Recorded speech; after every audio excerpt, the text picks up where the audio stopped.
man bliver jo nødt til at lytte igen til mere end de der 50 sekunders videoer, der er, og lade være med at tage noget ud af kontekst. Der er også noget med at kunne tale frit, hvis man hele tiden skal tage hensyn. Og så er vi tilbage til den tid, vi lever i igen, hvor det er fucking hensynsbetændelse hele tiden. Ja. Ja. Man skal huske at sige alt det, man ikke mener, for ikke at blive misforstået. Ja. Og så skal du i øvrigt også huske at sige det, alle andre synes, du skal sige eller mene, for at det er rigtigt. Det er som om, at det frie sprog, det vil forsvinde. Ja.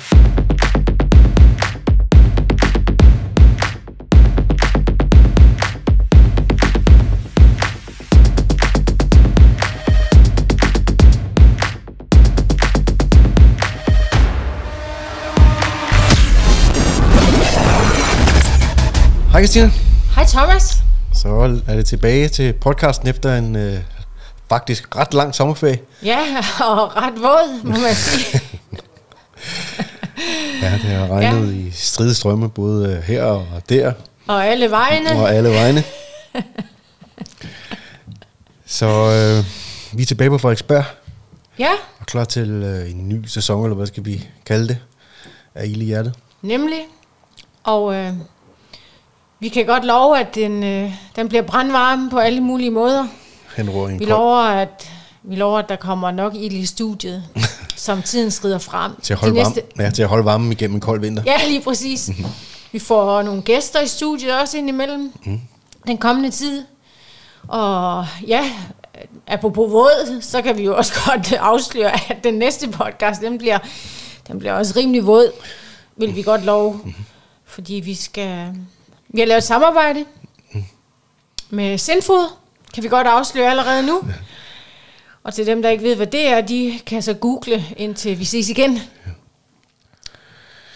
Men det bliver ikke kedeligt, vil vi godt love, ikke? Nej, det tror jeg heller ikke. Nej. Men i dag... Der skal vi tale om alle de ting, som ligesom er dukket frem hen over de sidste par måneder, både i kommentarer her og på din side, og ting, som vi deler, som folk får galt i halsen i forhold til det, vi siger. Altså det vil sige, mange af dine opslag, som videoer og uddrag fra podcasten her og så videre, er der nogle mennesker, der bliver ved med at høre som værende ting, som de ikke er. Ja. Og måske er der en god grund til det, kvad den historie, vi kommer ud af, og hvordan parforhold, og hvordan kærligheden, og hvordan konstruktionerne imellem kvinder og mænd og så videre har været gennem de sidste, måske altid. Men jeg tror måske især på grund af de historier, vi bliver ved med at blive fortalt omkring, hvad der er rigtigt, og hvad der er forkert, og hvad der er godt, og hvad der er not, at det måske er på tide, at vi lige laver en episode, hvor vi får samlet op på nogle af de ting, sådan at man ikke tror, at du og jeg er fortæller for, at kvinder skal tilbage til kødgryderne, og mænd skal være tyranner, og mænd skal være smalsporede idioter, og kvinder skal være undertrykte kælling, eller undertrykte kvinder, der gør derhjemme og bare gør, som der bliver sagt og så videre. Fordi der er jo intet af... Man kan jo tydeligt se, når man kigger på sådan en som mig for eksempel, at så tænker man jo straks tilbage til kødgryderne. Ja, men det er det. Det er jo det, der er så mærkeligt. Mærkeligt, man ikke har øjne i hovedet. Ja. Altså man kigger på mig og tænker, han er godt nok en tyran. Som bare koster rundt med hende derhjemme, ikke? Og hun finder sig bare i alt og ligger sig fladt ned og lader ham gøre det. Ja. Det gør jeg andre steder derhjemme, men det er ikke sådan, vores normale dagligdag fungerer. Nej, det er præcis det. Og der er bare nogle gentagende ting, som folk reagerer på, og som både kvinder og mænd reagerer på, men jeg tror, i noget omfang i hvert fald, er nogle af tingene, også fordi selvfølgelig der er mange kvinder, der følger dig, kvinder, der bliver ved med at reagere på netop det der med den mere, hvad skal vi kalde det, ikke traditionelle, men altså den mere naturlige forskel, der er på kvinder og mænd. Altså, og netop det, at der er forskel på kvinder og mænd, for vi i vores tid, eller for mange kvinder i hvert fald, hørt som om, at at der er noget, der er bedre at være, end ikke at være. Det er da specielt. Og det mener jeg jo ikke, der er. Altså jeg mener ikke, der er noget, der er bedre at være, men der er noget, der er mere naturligt for os at være. Og altså, som grupper, man kan sige, selvfølgelig er der feminine mænd, og selvfølgelig er der maskuline kvinder, men det er ikke dem, der er flest af. Og det, vi taler om her, det er den store gruppe, som der er flest af. Ja, men jeg vil også gerne tilføje, at mange i den store gruppe er kommet til ubevidst at befinde sig for meget, for eksempel for kvinders vedkommende, i den maskuline energi. Ja. Og egentlig ikke, fordi de trives der, eller ønsker det. Nej. Og det er jo det, vi gerne vil prøve at belyse i hvert fald, for dem, der gerne vil lytte til det, og ønsker sig måske et bedre liv, eller hvad skal jeg sige, et bedre kvalitetsforhold, hvor man er mere på bølgelængde, og hvor der er større polaritet selvfølgelig. Ja. Så en af de ting, som vi gentaget hører, det er, når for din video for eksempel, det er jo, nå, men hvad så? Synes du bare, fucking kvinder, de skal tilbage til kødgryderne? Det bliver ikke på min vagt. Og så videre. Ja. Altså, at der er nogen, der absolut hører det, du siger, som værende, kvinder skal være ydmyge og små, pakke sig væk. Ja. De kan gøre, som manden siger.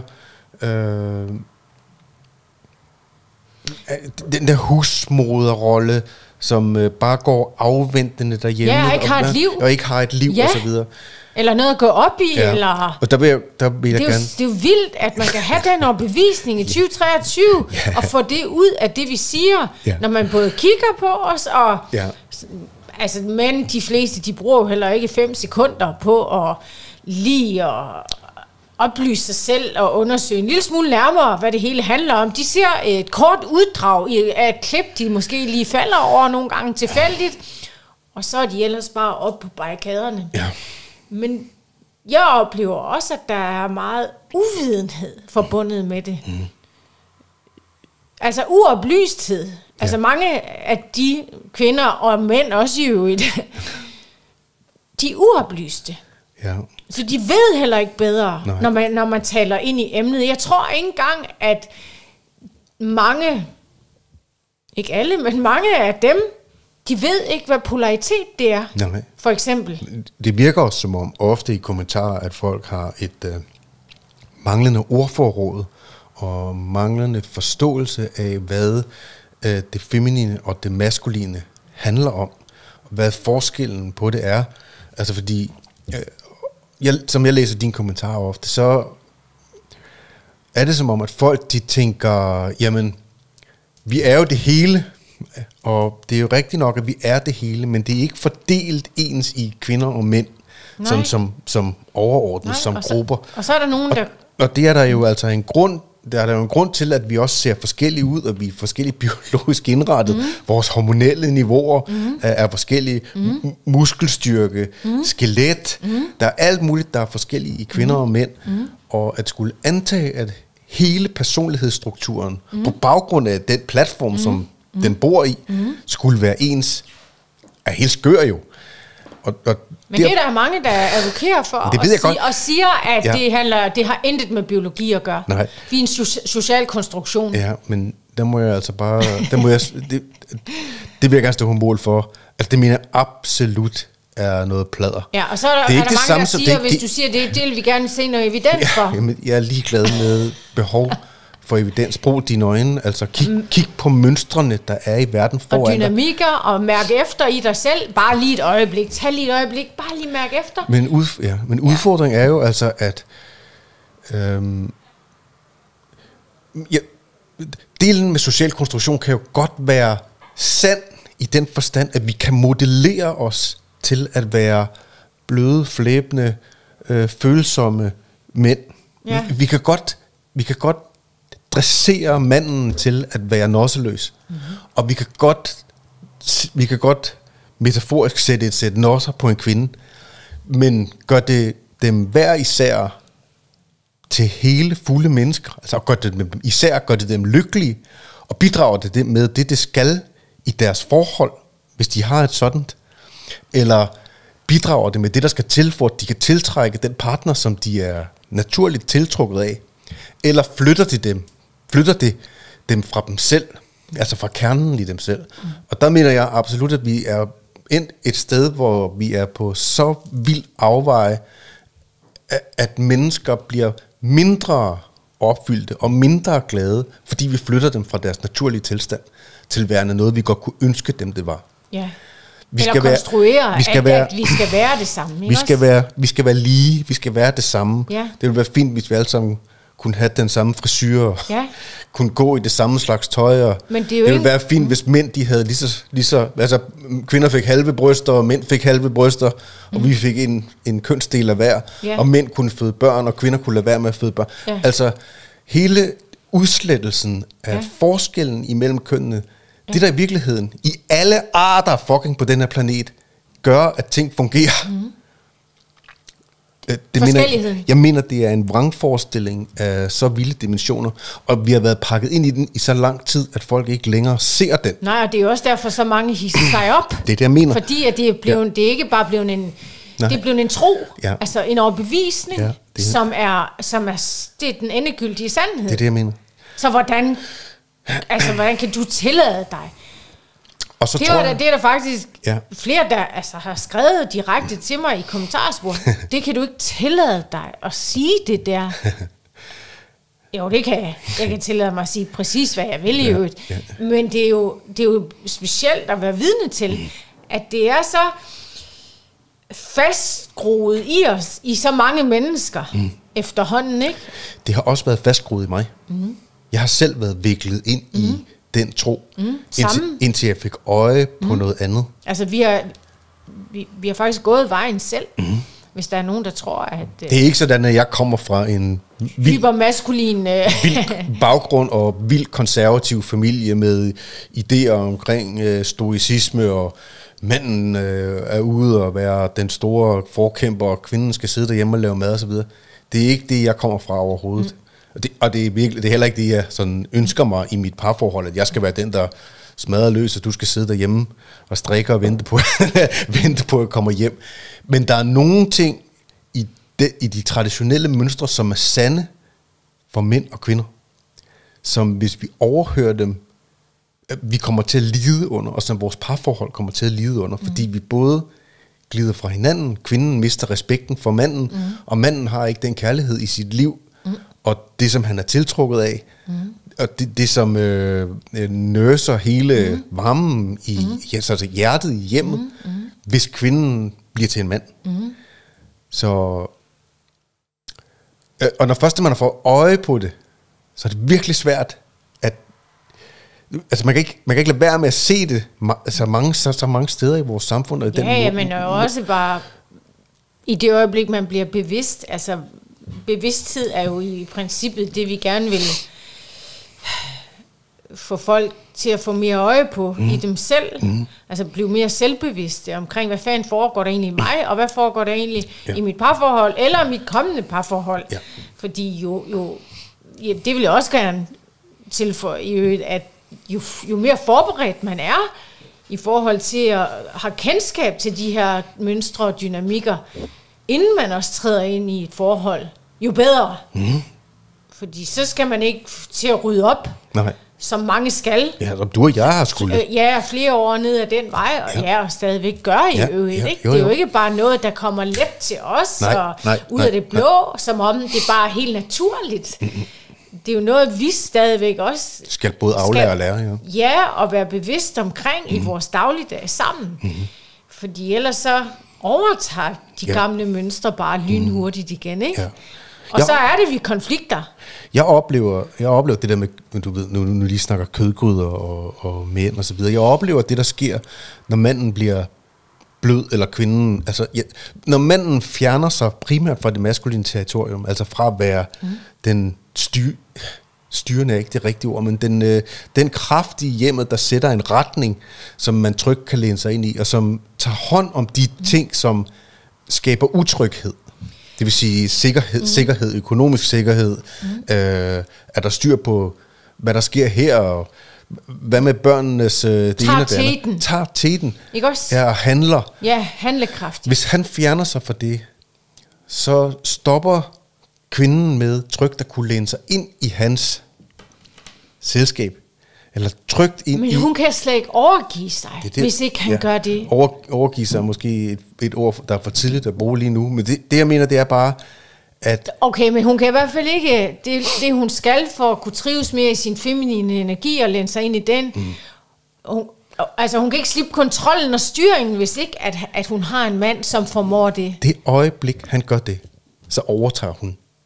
Ja, når han giver slip, mener du? Når han giver slip. Ja.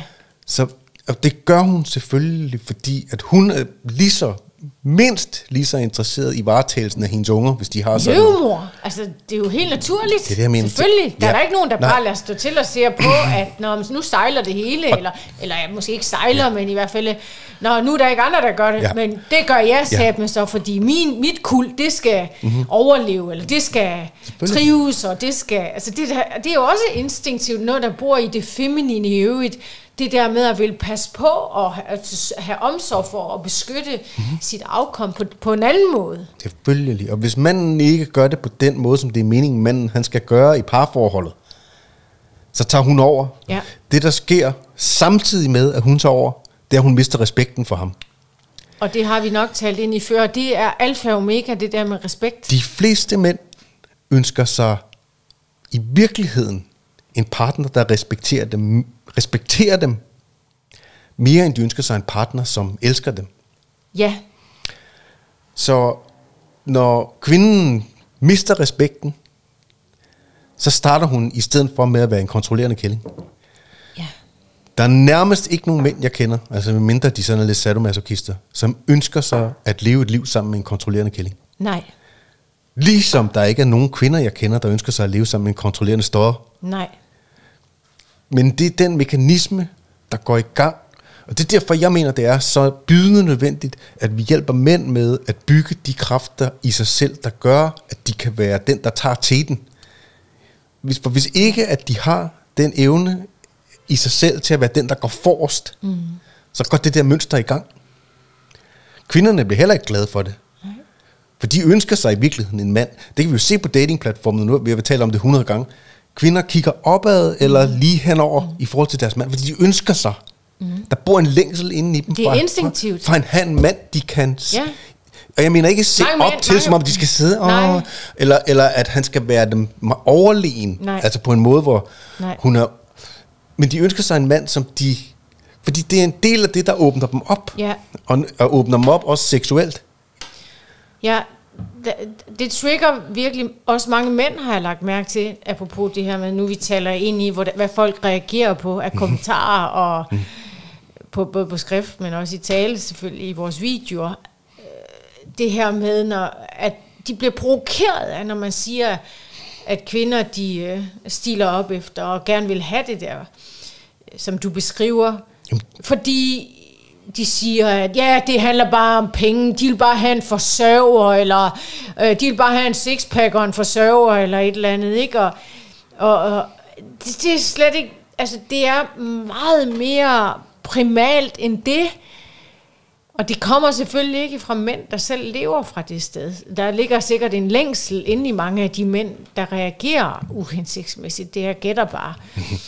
I forhold til mit arbejde med mennesker hver dag, det er helt åbenlyst, at når man reagerer kraftigt på noget, så er det jo noget, man oftest mangler i sig selv. Det ved vi alle sammen efterhånden også. Jeg siger bare, at det handler ikke om det. Det handler om alt muligt andet. Det handler om sikkerhed. Ja. Det handler om, kan jeg læne mig tilbage og ind i dig? Er du stærk nok til at kunne beskytte mig? Eller tryghed. Alt det her, ikke? Det er meget dybere end som så. Og jeg ville sådan ønske faktisk, at mange flere mænd og kvinder i øvrigt, som reagerer sådan, vil være mere nysgerrige på at forstå, hvad det egentlig er, der bliver sagt, i stedet for bare at flyve i det røde felt og lave sine egne teorier omkring, hvad det er, vi faktisk siger. Jamen, det mener jeg absolut, du har ret i. Altså, men jeg tror også, at de store problemer med det er, at folk ved ikke, hvor de skal starte hen. For der er ikke nogen steder, de bliver præsenteret for det.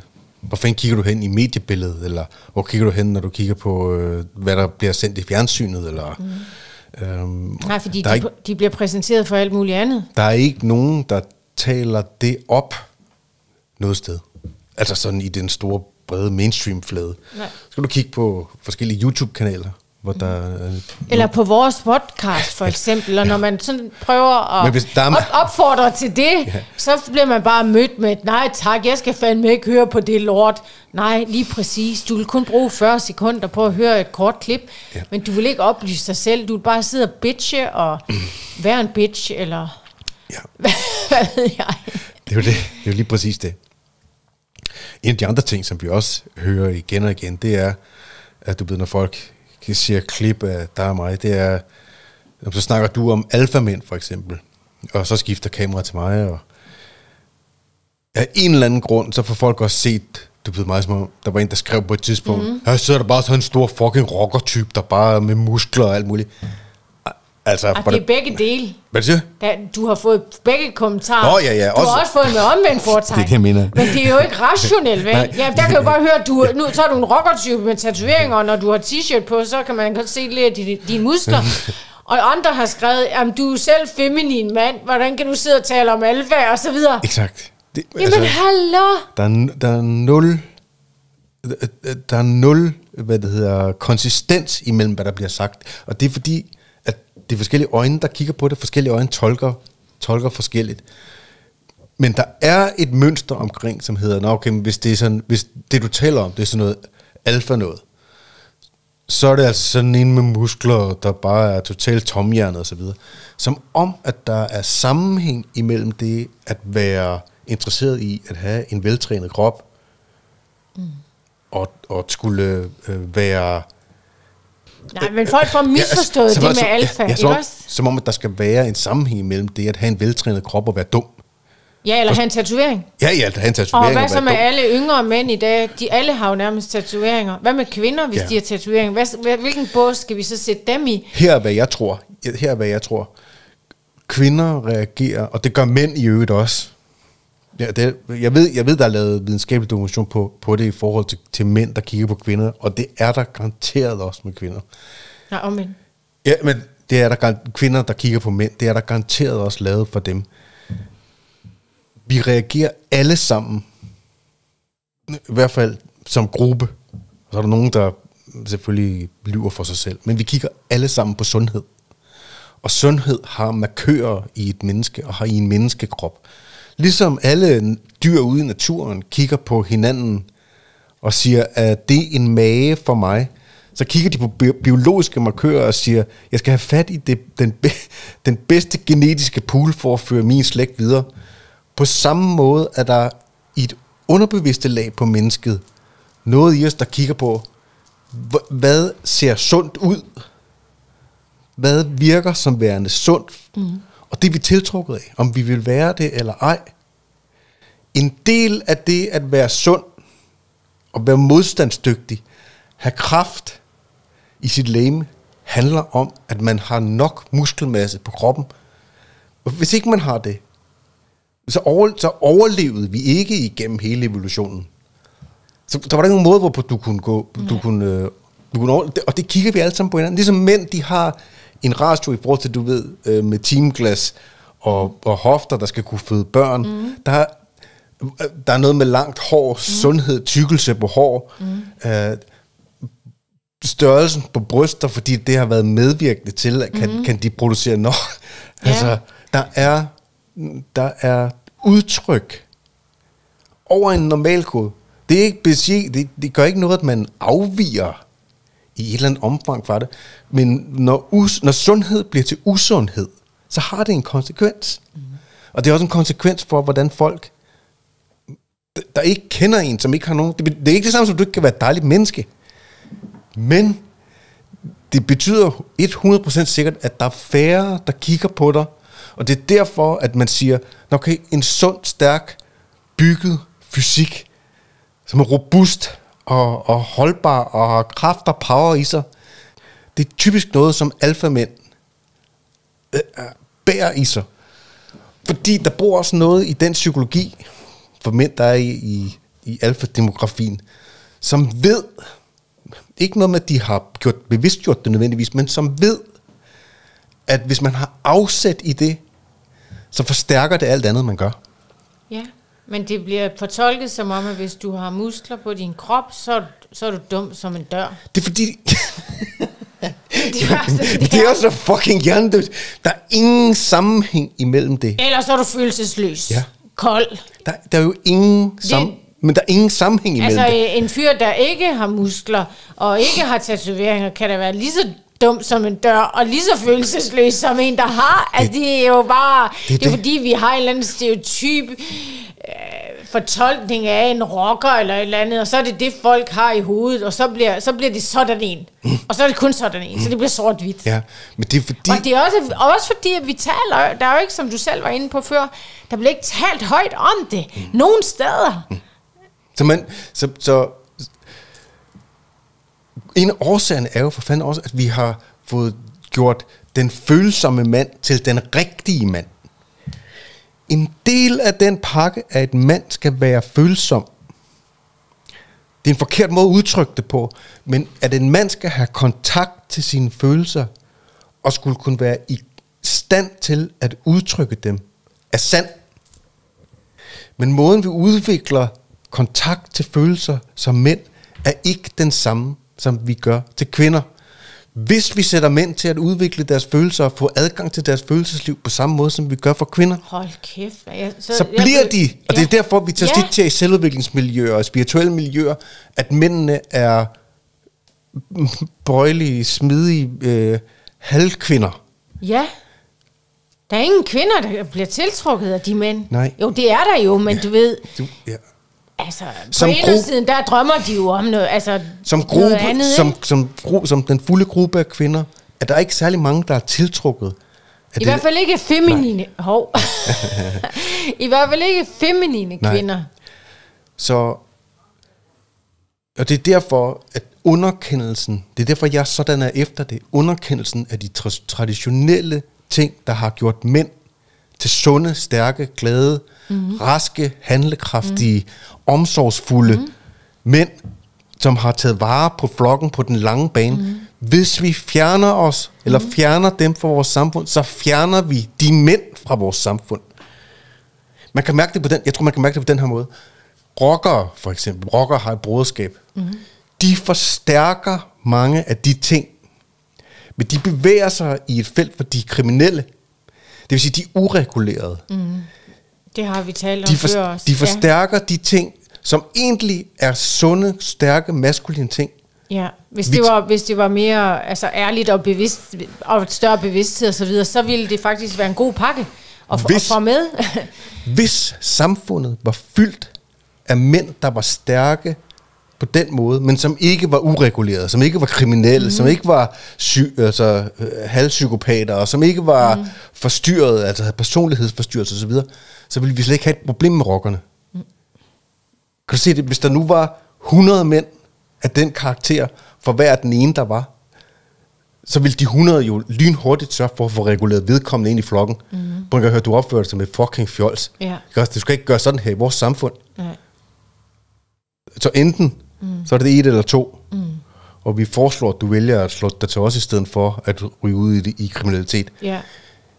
Men alle de karaktertræk hiver vi ud af mændene nu, og fortæller dem, at de skal sætte sig, samle benene, klippe løgene af, læse et eller andet, der gør, at de tuder. Ja, fordi vi stadigvæk holder fast i det, der var brug for efterhånden virkelig mange år siden, ikke? At mænd skulle være mere en træmænd og den hårde mand og så videre. Men det har vi også talt om i tidligere podcast. Man kan bare slå sig løs, ikke? Der er 47 andre afsnit, ikke? Men det har taget overhånd, ikke også? Så nu tipper bæret over til den modsatte side, og det er det, vi gerne vil prøve også at tage lidt mere ind i forhold til mænd, ikke? Fordi der sker den her skævvridning i forhold til mænd og kvinder imellem, ikke også? Og det er skidt på alle mulige måder, fordi de færreste trives i dag fra den frekvens, eller hvad skal jeg sige, hverken hverken alene eller sammen. Og det der, jeg vil også gerne knytte en kommentar til det der med, at alt skal være lige og sådan noget. Der er også meget op i tiden med, at du ved, det skal være ligeligt fordelt overalt. Ikke? Altså, der er ikke nok kvindelige sangerinder i kontramænd. Der er ikke nok... Eller så er der, du ved, så er der overvejende mange kvinder, der bliver valgt, og så få mænd lige pludselig. Det er sådan man vil gerne have... og så bliver der sådan en... Debatten går på, at det er i hvert fald ikke okay. Det skal være lige. Og det er jo også bare en skævvridning på så mange planer. I forhold til, at man næsten ikke længere kan vælge den bedste, der er egnet til whatever. Nej. Fordi vi vil hellere koncentrere os om, eller det er vigtigere for os, at vi kan kigge på papiret og sige, okay, der er x antal af det ene kromosom og x antal af det andet kromosom, så nu er det godt. Ja. Men det er fordi, vi har flyttet os. Det vi plejede at kalde ligestilling, var lige muligheder. Det synes vi alle sammen. Man skal være skør i hovedet for ikke at synes lige muligheder er godt. Det er godt, at vi alle sammen kan blive til, hvad vi har lyst. Du kan få lov til at følge dit hjerte, så er det godt. Man har ændret det til at handle om lige udfald, som er en kommunistisk idé. Det vil sige, nu handler det ikke om, at du skal følge dit hjerte. Nu handler det om, at vi har en gruppe her af sygeplejersker, eller revisorer, eller viceværter, eller andet, og der skal være fucking lige mange kvinder, og lige mange mænd. Om vi så skal tvinge dem til, så man begynder at sige, der skal være flere kvindelige ingeniører. Der skal være flere kvinder, der søger ind. Jamen, hvad hvis I ikke har lyst? Det er vi ligeglade med. Det skal I, fordi vi skal have 50-50 på den anden side. Det er jo fucking hjernedødt. Hvis man gør det, så beder man mennesker om ikke at følge sit hjerte. Det tror jeg ikke på er en særlig god løsning for mennesker. Jeg tror, det er vigtigt, at mennesker følger efter deres indre stemme. Jeg tror, det er vigtigt, at mennesker følger efter, hvad der er meningsfuldt for dem. Ikke hvad der står i et Excel-ark, vi skal leve op til. Nej, men vi har gjort, og problemet er, vi har gjort forskellighed til noget negativt. Ja.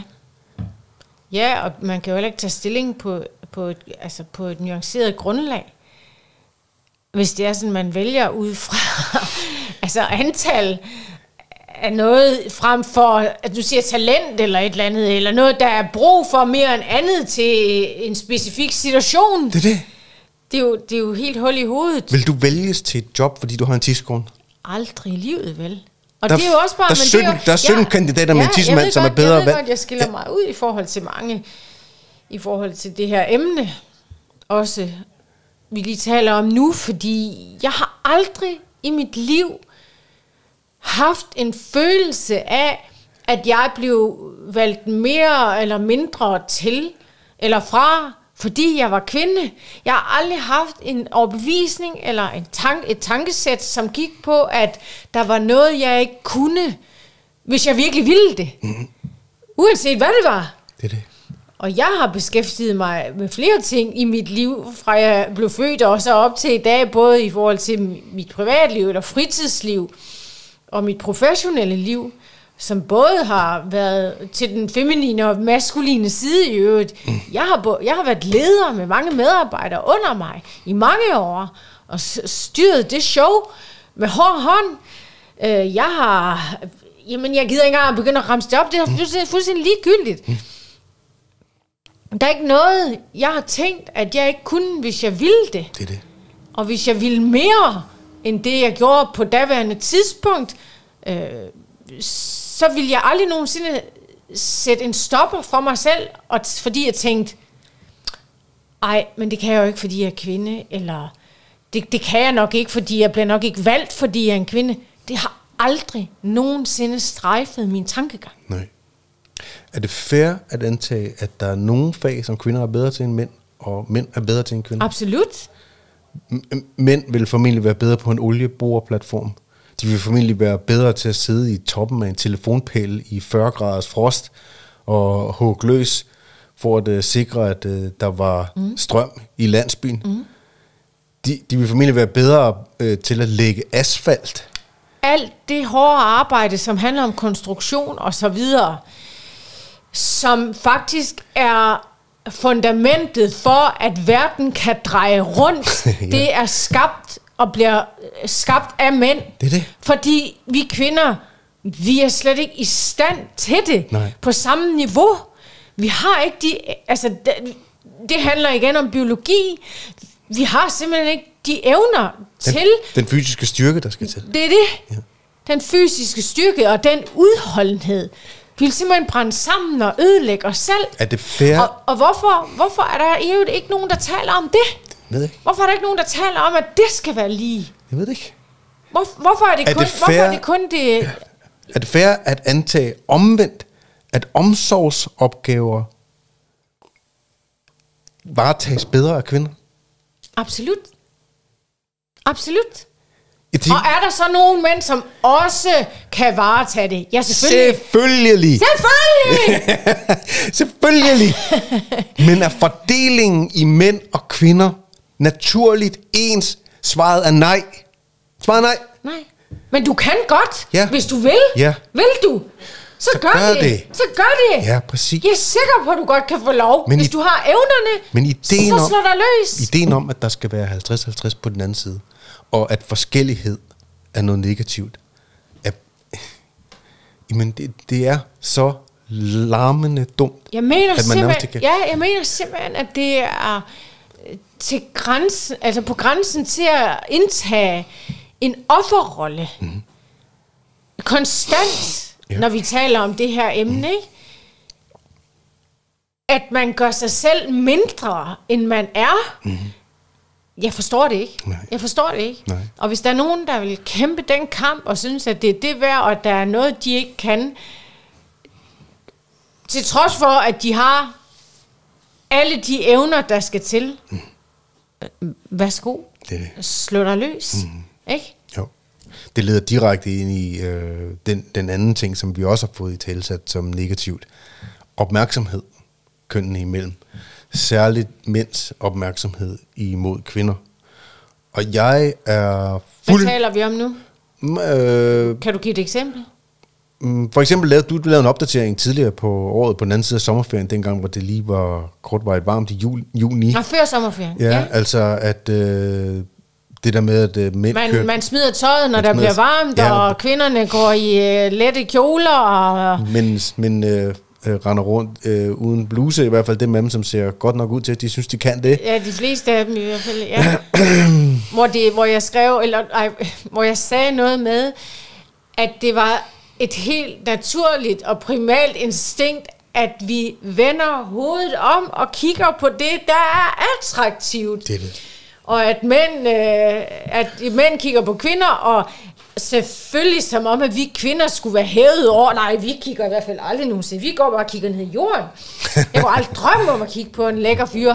Altså, der kommer i bare overkrop og er veltrænet. Nej, fy for pokker da. Det skal jeg prøve at lade være med. Jamen, selvfølgelig vi er ikke hævet over det. Nej. Så det er både mænd som kvinder. Ja. Ja. Og hvad vil du sige med det? Det jeg mener, det er bare, der er noget omkring den mekanisme. Man må ikke kigge. Man hverken må kigge, man må ikke give opmærksomhed, man må ikke...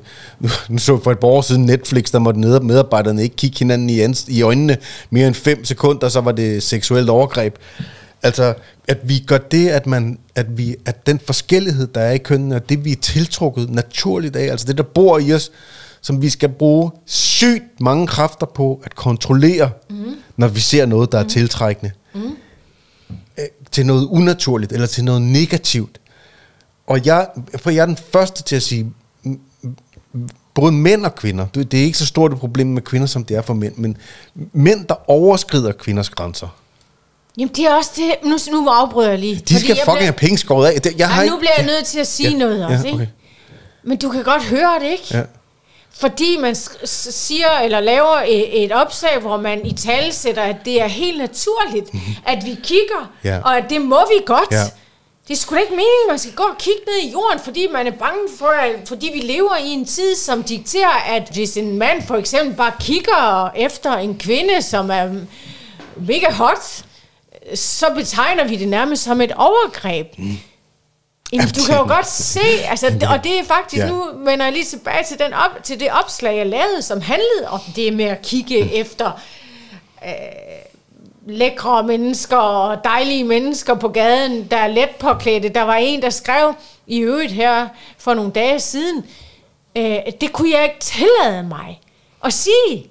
Altså, jeg kunne ikke tillade mig at sige, at det var helt normalt og naturligt, at vi, altså vores drifter kigger efter den slags. Det kunne jeg ikke tillade mig at sige, det hørte 80'erne og 90'erne til.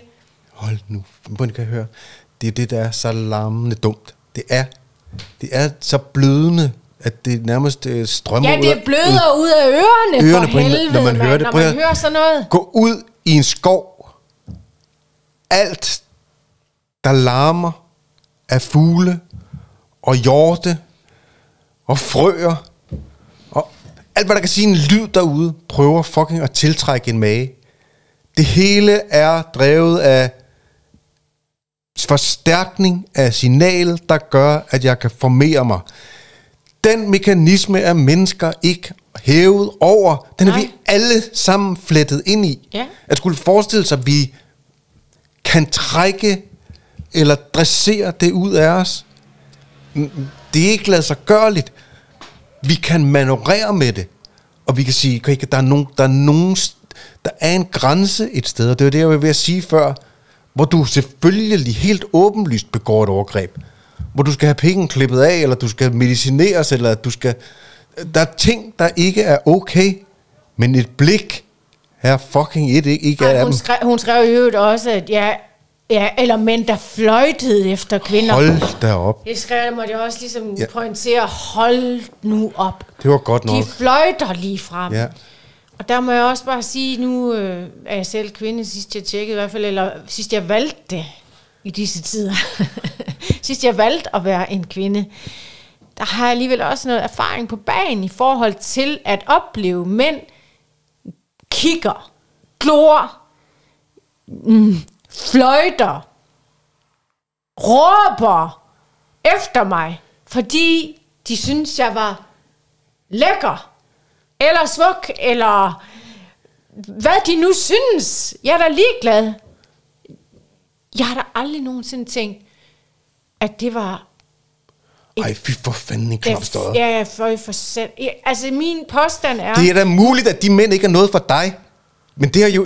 Det skal man jo flette sig ud af følelsesmæssigt. Det handler ikke om, at du skal noget med dem, eller... Nej. Det handler om... Tilkendegivelse. Altså, det er faktisk et kompliment. Ja. For det første, ikke? Ja.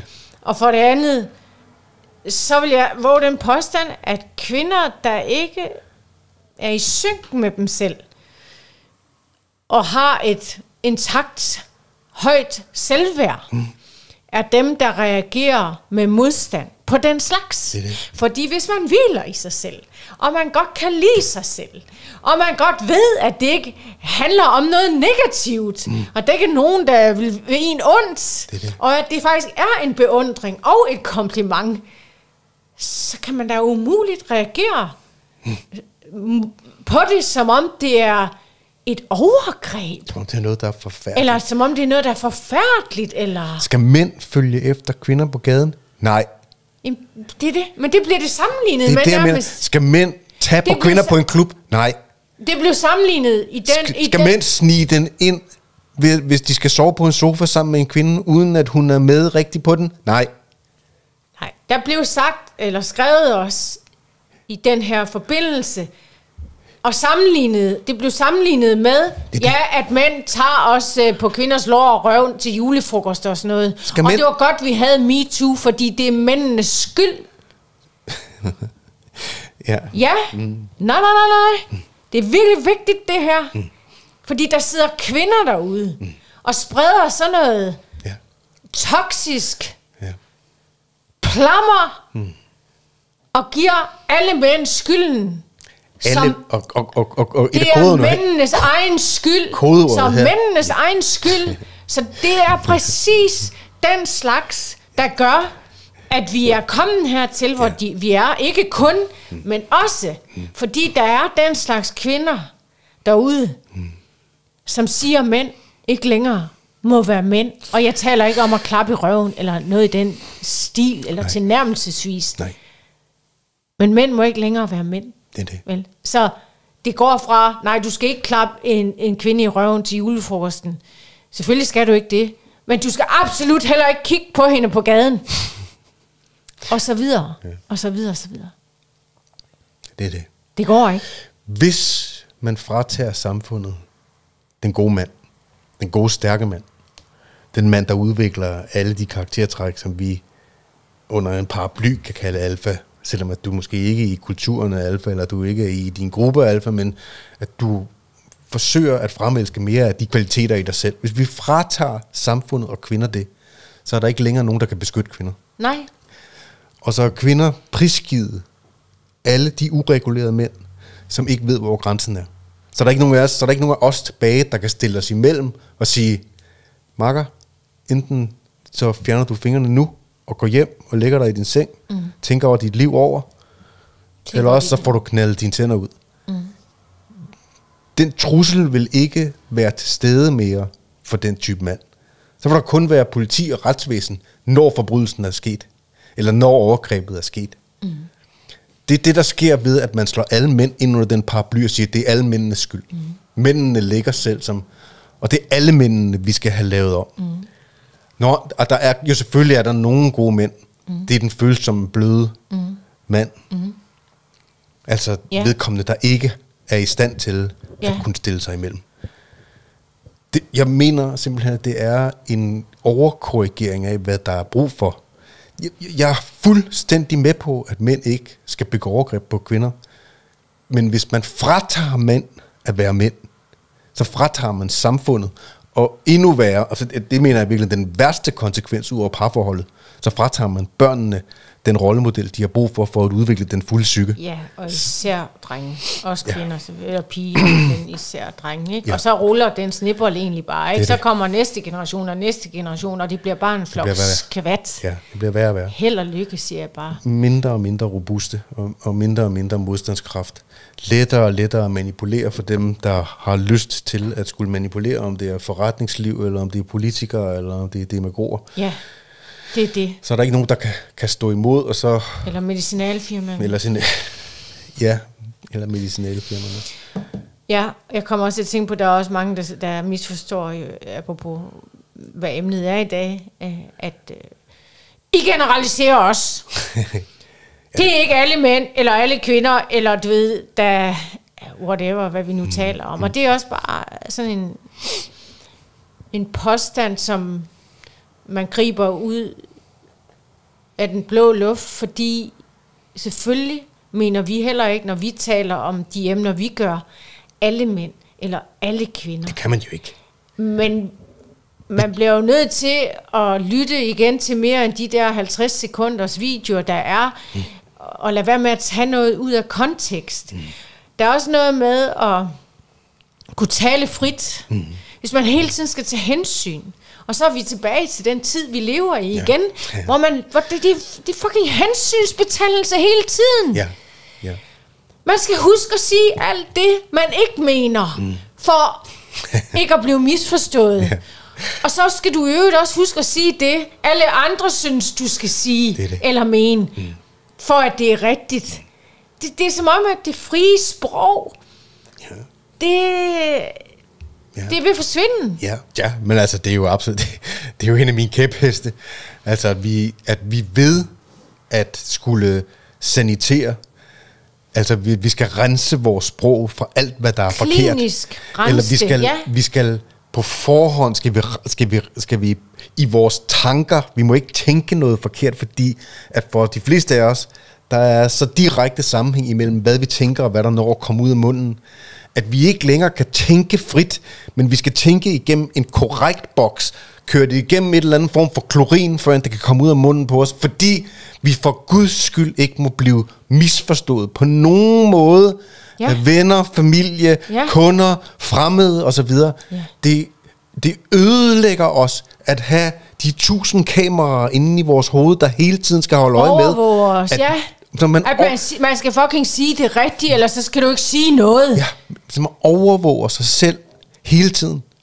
Og den mekanisme af at skulle blive overvåget, som vi gør vold på ved os selv, ved at gøre det, den er vi i gang med at installere i alle systemer omkring os. Vi bliver overvåget digitalt non-stop. Hvis vi vidste mængden af overvågning, der foregår fra digitale systemer i vores liv, om det er forretninger, eller om det er banker, eller om det er efterretningsvæsen, eller om det er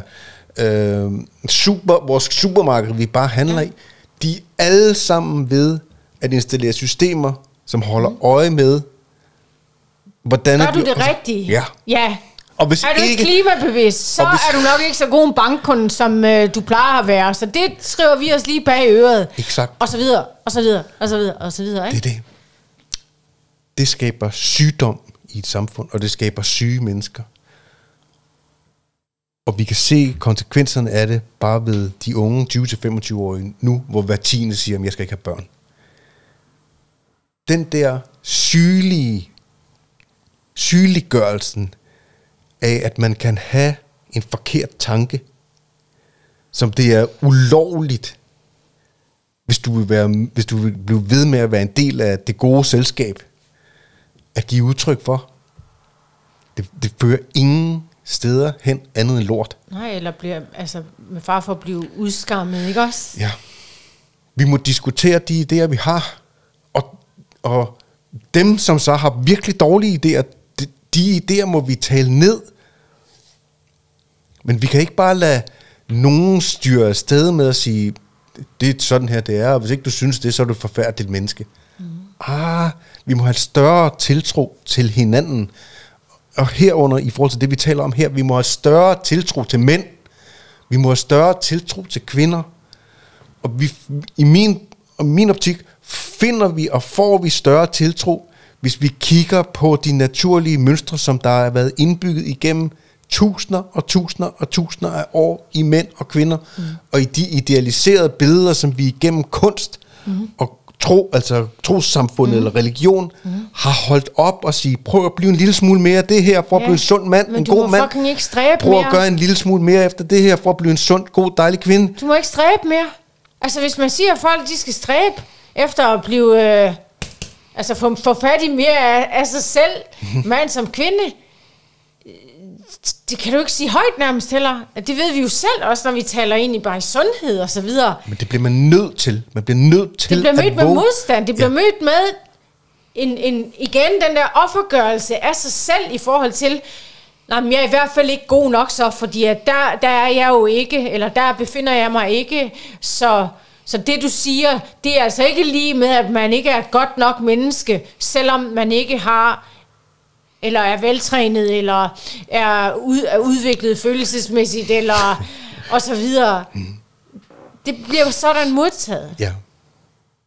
Det jeg siger, det er moderne at være et offer. Ja. Det er moderne at ynke og klynke. Man får sådan en helt happykor i dag. Det er fordi, der kommer bare flere og flere til, der bare klapper dig på skuldrene og liker og siger, det er bare så godt, fedt, godt gået, at du er det ene eller andet eller tredje, som ikke er sundt for dig i øvrigt. Og så bader man sig i det, og det er bare noget med også, hvis man gerne vil være et offer, eller ser sig selv som et offer, så bliver man et offer. Ikke? Vælg, hvad du er med omhu. Vælg, hvad du gerne vil være med omhu.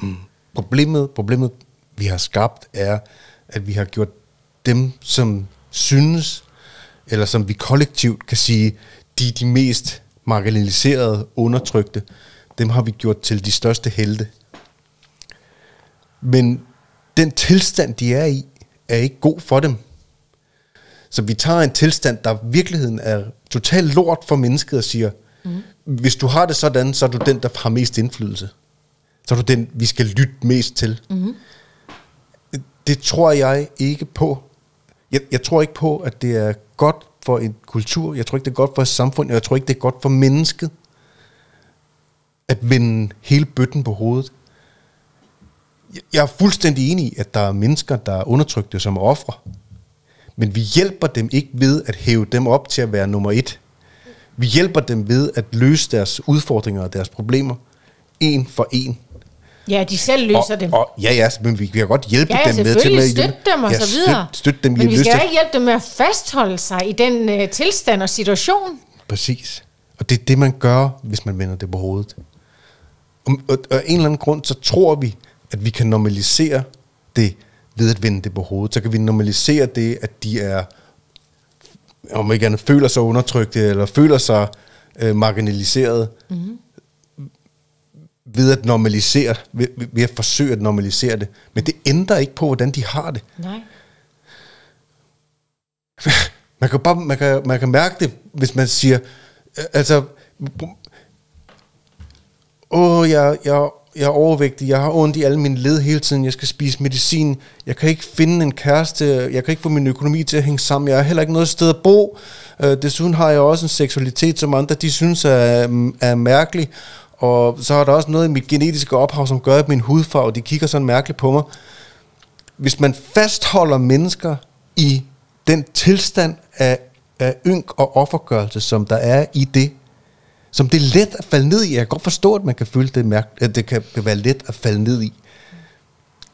Så gør man i virkeligheden vold på mennesket. Man lærer mennesket, at det er okay, at det har det sådan, i stedet for at vi siger, høre, det forstår vi godt. Det forstår vi godt, du har det sådan, men lad os gøre noget ved din vægt. Lad os gøre noget ved din boligsituation. Lad os hjælpe dig med at lære at tjene nogle penge. Ja. Lad os lære dig at læse nogle bøger. Lad os lære dig at forstå, at de fleste af os, vi er faktisk ret ligeglade med, hvilken hudfarve du har. Vi er ligeglade med, hvilken seksualitet du har. Du er dejlig sådan, som du er. Ja. Men det gør vi ikke. Vi vender det på hovedet, og så gør vi det at være et offer til værende en ting, som der er værd at holde fast i. Ja. Så flere mennesker leder efter noget, hvor de ligesom kan dokumentere over for hinanden og sige, men jeg er også et offer. Ja. Nå, det er også synd for dig. Ja, så kan vi sidde her og være et offer sammen. Så kan vi sidde her og pusse på vores sår sammen. Ja. I stedet for, at vi putter plaster på vores sår og lærer at blive stærkere og mere robust. Ja, og så er der selvfølgelig også noget samfundsmæssig overbevisning i hele den kontekst, også i forhold til, at vi ligesom også hjælper mennesker med at fastholde sig i den situation. Ikke? Det er jo, så vi lærer faktisk mennesker den model, frem for at hjælpe dem med at rejse sig og gøre noget mere, ikke at udfordre dem. Og vi fortæller folk en historie, at hvis du kommer derfra, eller derfra, eller derfra, så er det lige med, at så kan du ikke blive til noget, eller så kan du ikke blive til mere, eller og det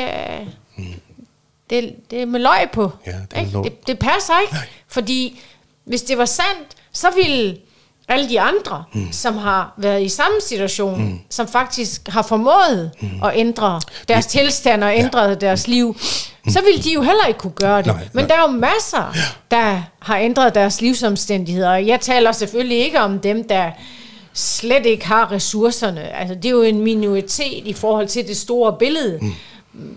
Men der er mange andre, som vi taber på gulvet, fordi vi er misforstået hensyn.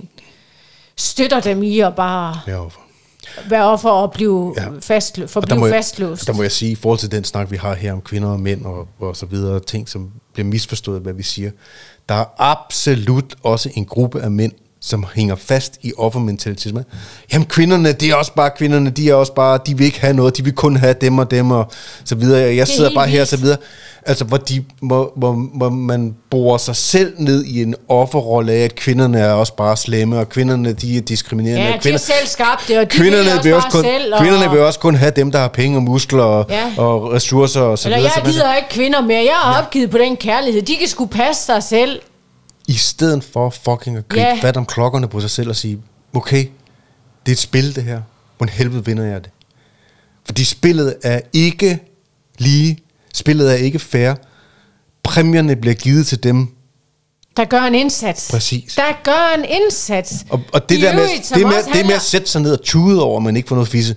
Eller tude over, at man ikke kan finde kærlighed. Tude over, at der ikke er nogen kvinder, der kigger på en. Så gør fucking, hvad der skal til, for at de vender hovedet om efter dig. Lige præcis. Ja. Og tale om tabt maskulinitet. Det er alt andet end maskulinitet, når man sætter sig ned og klynker. Og bliver afventende i stedet for handlekraftig, ikke? Ja. Så det er opfordringen. Ja. Og det lyder måske hårdt. Det er ikke sådan ment. Det er faktisk ment som en motivation til at få det bedre. En udfordring. Ja. Livet er En del af livet er en udfordring. Et kald til, at du bringer det bedste af dig selv i spil. Hvis du sidder derhjemme og bare bliver ved med at lade være med at bringe det i spil, eller lade være med at udvikle det, så er der ingen, der nogensinde får øje på dig. Ja, eller bliver ved med at fortælle sig selv, at man ikke kan noget, fordi man blev jo givet de her kort på hånden, og derfor kan man ikke. Ja. Hold nu kæft. Ja, men ikke? Jeg bliver så træt i hovedet. Det må hold nu kæft, altså. Den sang, det altså hvis man bliver ved med at sætte den på, jamen, så kan man helt sikkert regne med, at man aldrig bliver til mere. Det er det. Eller får mere, end der, hvor man er nu. Det er det. Ikke? Kig på dem, der har fået nogenlunde de samme kort, som du selv har. Og som har formået, kig på nogle af de store idealer, vi har, som måske har en baggrund, eller hvad fanden ved jeg, dem er der jo masser af, som har vendt deres liv 180 grader. Hvad gjorde de? Ja, hvad gjorde de? Hvad skal jeg de så blev selv ikke gøre? Siddende der og tude, vel? Nej. Hverken mænd eller kvinder. Nej. Så det er opfordringen. Ja, du siger om det er kun dem, der er født med ressourcer og med alt muligt overskud, som kan det og har vendt deres liv og så videre. Nej, er svaret. De fleste, der er født med en sølvske i røven, de fleste af de familier, der har haft penge i generationer, der vokser over tid, taber familien velstanden, fordi børnene bliver sværere og sværere. Der er ikke nogen sammenhæng imellem at være født med en guldske i røven, og det at have den kvalitet, der skal til at skabe et ekstraordinært dejligt liv. Nej. Nul sammenhæng. Nej. Det er forundt alle, særligt i de skandinaviske samfund, hvis man lægger den indsats, der skal til. Der er så massivt sikkerhedsnet under os alle sammen. Muligheder. Og muligheder. Alting er nærmest gratis i vores samfund. Ja, gratis, Ja, vi betaler det igennem skatten, men altså, det jeg mener, det er... Ja, vi er velstillet i forhold til mange andre steder i verden, ikke? Der er ikke nogen entry-barriere, hvis du vil tage en uddannelse. Nej, det er eller det. Efteruddannelse, eller så videre. Eller, det hele er stort set... Det hele er åbent her på en måde, som den ikke er nærmest nogen andre steder i verden. Ja. Så hvis man sætter sig ned og græder her, så har du 0 chance, hvis du sidder i Eritrea. Nej. Eller du sidder i Sydamerika et eller andet sted. Nå, men bare USA, altså... Du forstår godt, hvad det er, jeg siger. Ja. Og... har jo ikke... Altså, vi har... Ja. Og selvfølgelig... Ja, det har vi også snakket om. Selvfølgelig er de sociale hookup datingplatformer, dem som alle mennesker bruger nu om dage, selvfølgelig er de skævvredet endnu mere, end den virkelige virkelighed er. Altså hvis man går ud på gaden, fordi at den eneste markør, man kan spille på derinde, det er, hvor godt ser det ud, og hvad har du? Ikke hvor god er du at tale med, eller hvad er dybden af dig, eller så videre. Nej. Så selvfølgelig, så der skal man skille sig endnu mere ud. Ja, det er det. Men sådan er spillet. Sådan er spillet. Spil det. Ja, spil det. Ja. Spil med. Så det var en time om, hvad vi ikke mener. Skåret ud i pap. Ja, som også eller hvad vi mener, en forklaring på, hvad vi i hvert fald mere mener, end hvad vi ikke mener. Ja. Og det er selvfølgelig svært stof, meget af det, eller det er i hvert fald... Ja, det er i hvert fald ikke noget, man bare lige kan udpensle på 5 linjer i en kommentar. Nej. Og det er også derfor, jeg så ofte bare smider link til vores podcast, fordi det er fucking gratis! Tag det nu! Det er også gratis. Tag det nu! Du må tage det! Tag mig. Ja, tag mig! Og tag mig! Brug noget tid på det. Oplys dig selv. Fordi det er umuligt. Altså, vi kan jo heller ikke bruge al vores tid på, og det tager en halv dag, og skal forklare sig selv i kommentarspor, hvad det er, vi mener uddybende. Det kan vi ikke overleve, hvis vi skal sidde og skrive kommentarer hele dagen. Og det gør vi jo nogle dage, fordi det også er vigtigt for os. Men der er også lige et liv, vi skal passe, ikke? Det er det. Så tag imod det. Ikke? Tag imod det. Rækker faktisk ud og siger, værsgo. Det er det. Ja, vi er færdige for nu. Ja. Næste podcast. Ja. det bliver godt. Det bliver godt, det bliver sjovt, det bliver varmt, det bliver vådt, det bliver seriøst, det bliver alt muligt. Og vi skal selvfølgelig tale om sex. Ja. Ikke? Sex legetøj. Og 6 legetøj. 6 spil. 6 spil. Ja. Vi skal tale om parforhold. Kommende parforhold. Alt muligt. Ikke? Ja. Alright. Vi skal lige huske at sige, for fanden, del, share, like. Halløj med alle dine venner og din familie, og dem, der har brug for en spark for højre, der er modsat, hvad de ellers hører alle andre steder. Subscribe! Ja. Ikke? Jo, vi har brug for... Abonner på kanalen. Ja. Ikke? Ja. Abonner nu. Ja. Vi gør det gratis, og vi er passionerede. Ja. Omkring det, altså gad vi ikke at bruge 5 minutter på det, men jeg tænker, du godt kan mærke vores entusiasme omkring måden, vi er i verden i det hele taget. Og vi vil lyve, hvis vi sagde, at vi ikke også på et tidspunkt gerne vil have nogle flere samarbejdspartnere, som kan bidrage... Sponsorer hedder det. Til at bidrage til... vores tid, selvfølgelig. Udstyr. For mange penge. Det vil selvfølgelig være sugar on top. Ja, selvfølgelig. Så jo flere, jo flere, der gider at abonnere, hedder det på dansk, og like og dele og kommentere, jo bedre og jo større muligheder får vi også for det. Det er det. Og det var vist rigeligt salgstal. Ja. Abonner, blev der sagt. Okay, vi finder selv ud. Så tak for i dag. Tak for i dag.